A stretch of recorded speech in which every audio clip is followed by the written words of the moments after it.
Well, I lived in Liverpool in Wavertree, the district of Wavertree, and I remember the noise of the bombs.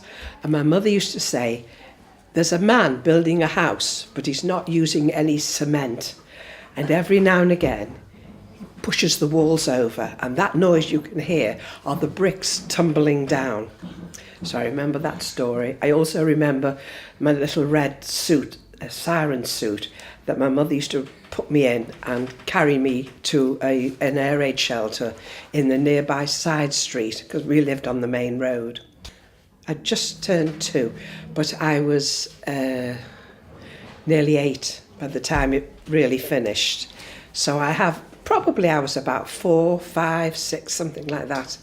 Those are my memories from there. I remember the rationing. My mother used to give her bacon coupons to a nearby neighbour who in return would give my mother coupons for margarine and butter, because my mother was a great baker. So I remember her telling me that story. She'd do swaps with them and anything to get a bit of extra sugar.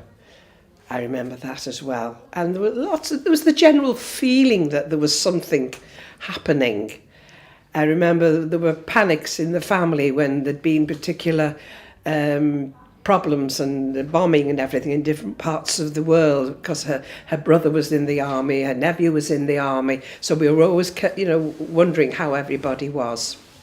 I suppose that kind of fear within a family or distress would have an impact whereby, as young as you were, it would... Feel it, yeah. Because you knew these people, and I remember the night of the big blitz.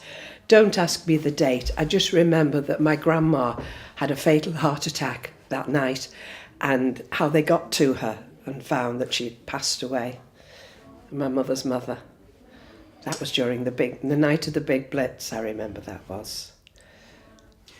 Anything else? Yeah, probably last question. Do you have any memories of any family that may have served in the forces at all? Yes, I have a cousin. He was only 26 when he died. He wasn't killed on a sortie of any kind, but he wouldn't eat non-kosher food. And he became very, very ill. And he died. Lack of nutrition? Yes, it was called consumption in those days. So what that meant, I don't know. Consumption was TB. Well, that's it then. But he wouldn't eat the food they were giving him, and he died.